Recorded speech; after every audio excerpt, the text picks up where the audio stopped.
assumed office, I have worked closely with His Excellency Simba Arati. This was informed by the desire to share policy, ideas that will make our great county soar to greater heights, and the fact that we were both elected under the ODM party. However, as they say, the proof of the pudding is in the eating. Fast forward, the governor has proved to be clueless and incompetent in running county affairs. For instance, since his assumption of office, he has systematically sabotaged all constitutional county offices. We have only 2 CECs and 2 chief officers who hold briefs for the governor, and the rest have been rendered useless. The Kisii County Public Service Board and all independent boards, including hospitals and bursary boards, are all just but a conveyor belt of the governor's wishes. They are not working because they have been denied the independency to do so.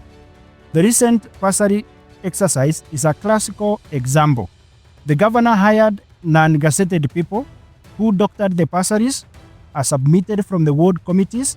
He also hired unknown individuals to deliver bursary forms for grade 10 without involvement of ward committees and MCAs who represent and play an oversight role in the exercise, thus undermining the will of the people. Local contractors are denied opportunities, and those lucky are subjected to unrealistic kickbacks, and others denied payment, while the governor's proxies are irregularly paid upfront, as in the case of the Chinese contractor doing the county headquarters, a matter that was flagged by the Auditor General. The Auditor General also flagged the recently paraded machinery due to inflated prices and ultimately stopping the acquisition of tippers which were overpriced.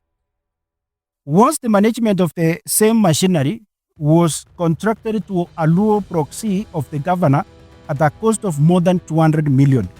A competent governor will have strengthened the mechanical engineering and public works department of the county government to be in charge of the machinery and avoid this wastage and theft of county resources.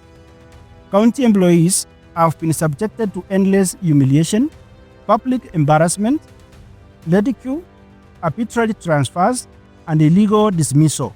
We had a case of over 400 employees who were denied payment for over 2 years.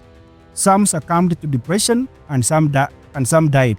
And I can mention one of the employees who died by the name Esther Akote. May her soul continue resting in peace.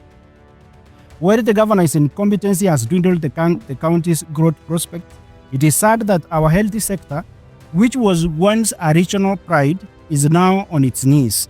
We have had a massive exodus of doctors, consultants, and nurses to other counties. Our hospitals are understaffed. This mess, and they go for months without pay, and there is no medicine in our healthy facilities. A classical example is where I was just recently, about 2 days ago, KTRH, where we don't have even consultants, we don't have doctors, we don't have medicine, and those even nurses who are just there putting a fake smile have not been paid for months now, extending even up at us to more than 3 months. Instead of handling this mess, the governor hides behind the cameras through stage-managed visits to our facilities to fool our people that our health facilities are working. Unknown to many, the county assembly appropriated money for employment of health workers and ECD teachers at the beginning of this financial year. Unfortunately, 11 months down the line, they have not been employed.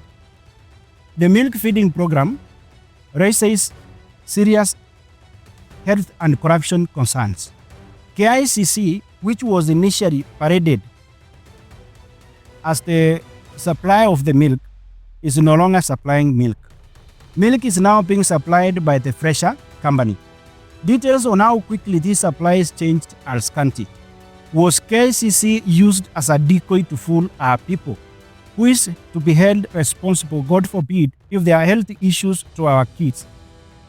As this happens, ECD classes in the county are in deplorable state. Attempts to advise the governor otherwise fell on a deaf ear. He lives in the Chunu Kingdom where the leader reigns supreme. And this is some of the reasons I parted ways with him. Besides running all county operations from the Chunu Kingdom, whose headquarters are based at Motonto, the leader is notorious for persistent disrespect towards the deputy governor, members of the county assembly, the CECs, chief officers, and all county employees. The leader is a master of use and dump. He used and dumped professionals who believed in a transformative leadership in the county. Anybody seen as smart or intelligent is immediately cut to size to avoid exposing how incompetent the governor is. Serious minds like Dr. Ndemo Alfred were victimized and they ultimately resigned, while others like Dr. Timothy Arege, who is the current CEC for roads, are on the chopping board. Or he is already on the chopping board. Instead of the governor empowering the border sector, he is sowing seeds of violence against them. He used certain groupings to infiltrate the border sector. He uses them to fight unimagined enemies, thus tarnishing the good reputation of the border people. It is time the border sector stands up and says no to this misuse. Claim funds that were donated to Kisii border circle by the president through the governor and restore dignity and their reputation. While we take pride in Omogusi being a united people, the governor has persistently victimized the Abagetutu clan simply because the sin they committed is to give the first governor of Kisii County. He is known to treat Abagetutu with contempt to him, and every person from Bogetutu is a thief. It is in the public domain that the MCAs have been in the receiving end of this clueless leadership. They are systematically sidelined, ridiculed, and some even had their cars fundraised, and I hope everybody remembers this, by the same Derrida goons. Undermining elected leaders is disregarding the will of the people they represent, to say the least. The county assembly is weaponized. An MCA who does not bow to Chunu Kingdom is removed from all assembly committees and their allowances cut. The aim is to ensure that the MCAs have no money so that they can continue to be beggars at Motonto and to continue to appease the leader. One of the key responsibilities of MCAs is oversight. We have had regular instances where budgets passed by the assembly are altered and projects for both perceived enemies and friendly MCAs are dropped by the leader. My Chuni people are victims of this illegal alteration of the budget. For instance, the Gesabakwa Stadium, which was contracted and awarded, but later the money was irregularly removed from the budget, prompting the contractor to stop the works. 14 water tanks of 10,000 liters capacity were also irregularly removed from the budget. This removal of projects after going through the assembly is illegal, and I call upon the Office of the Controller of Budget to look into this matter. Our county's growth prospects has dwindled. Local businesses are closing down. Our markets are in a deplorable state, and our towns are dirty, including the town of Keroka where I come from. All these social and economic atrocities committed in the Chunu Kingdom feature the leader for the obvious reason. We have a clueless governor with no academic credentials to run a county. We impeached Monda, who now looks a saint compared to Governor Simba Arati. We therefore need to send Governor Simba Arati home even before 2027, and the conversation starts now. Finally, every generation parts its leader. Those who came before us bathed and fronted Nyachae to run for president. While he lost, the Omogusi community showed all friends and adversaries that we are a united community that doesn't forsake our own. Our generation has now birthed Matiang'i, a gallant son who has now set his eyes on the presidency. It is important to note that the people we represent have time and again asked that to fully support Matiang'i, a call that the governor has refused to heed. How then can we elected leaders continue to disregard the opinion of the very people we represent?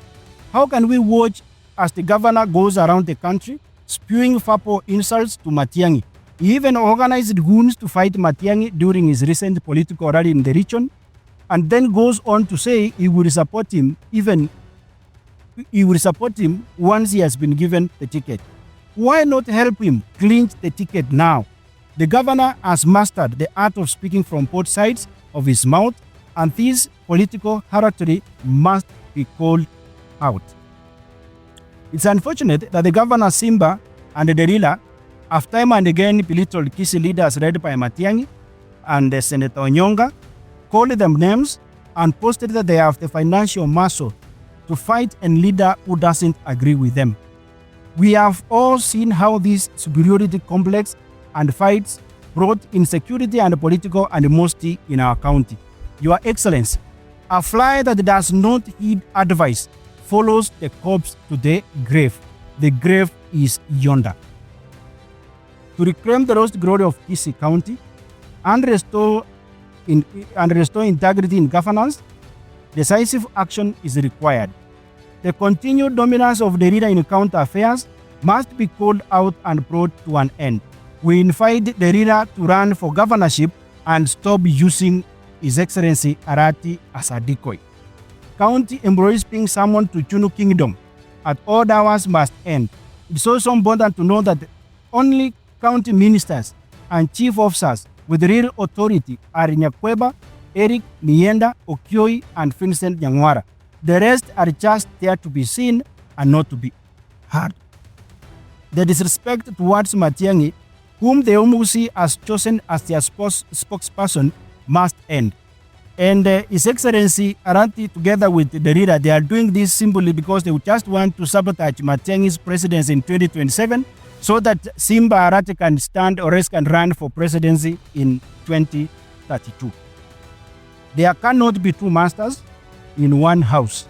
Omugusi deserve one voice, one center of authority, and one clear path to progress. The reign of Chunu Kingdom by the leader using Governor Simba Arati as a decoy must end.